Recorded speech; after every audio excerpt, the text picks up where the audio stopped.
4 लोगों के मरने के बाद ये न्यूज में आग की तरफ फैल रही है। और ये जो लद्दाख में प्रोटेस्ट हो रहा है, ये आज से ही नहीं चल रहा है, ये 2019 से ही प्रोटेस्ट शुरू हुआ था। तो इस वीडियो में जानते हैं कि ये प्रोटेस्ट क्यों हो रहा है। तो चलिए इसे शुरू करते हैं। लद्दाख को अपनी बौद्ध संस्कृति और बर्फीली रेगिस्तान के कारण इसे शांति भूमि माना जाता है। लद्दाख के लिए पूर्ण राज्य का दर्जा भारतीय संविधान के 6ठी अनुसूची के तहत संविधानिक सुरक्षा की दीर्घकालीन मांग का हिस्सा था। ये अभी सितंबर की ही बात है कि प्रदर्शनकारियों और सुरक्षा बलों के बीच हाथापाई हुई है। इस हाथापाई में 4 लोग कम से कम मारे गए हैं। 70 से अधिक प्रदर्शनकारी और 30 से अधिक पुलिसकर्मी घायल हुए हैं।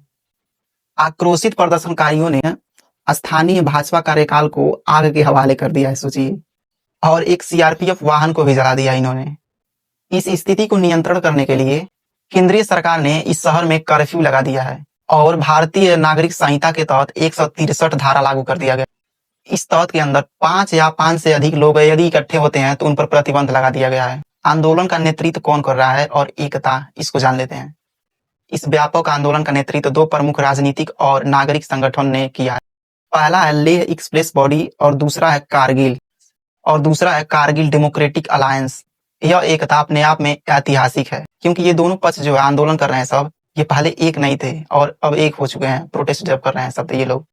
हालांकि 2019 के बाद संवैधानिक चिंताओं ने इस दोनों समूहों को एकजुट होने पर मजबूर किया है। पर्यावरण को बचाने और शिक्षा पर जोर देने वाले सोनम वांगचुक, जिस पर 3 इडियट मूवी बनाया गया था, उन्हीं का चेहरा जो है इसमें हाईलाइट हो रहा है इस आंदोलन में, जिन्होंने 10 सितंबर 2025 से अनशन शुरू किया था, जिसके केंद्र में 6ठी अनुसूची और राज्य की दर्जे की मांगे थी।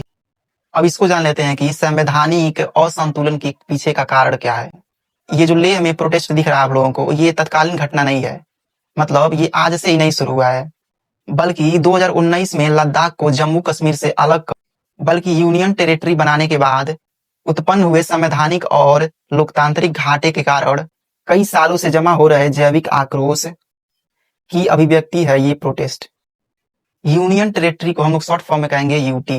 लद्दाख को यूटी का दर्जा मिलने के बाद विधानमंडल के अभाव में, मतलब कमी में, उस जगह पर रहने वाले लोगों को लगा कि उनके लोकतांत्रिक अधिकार को छीने जा रहे हैं उनसे और वे नौकरशाही के शासन के अधीन आ गए हैं।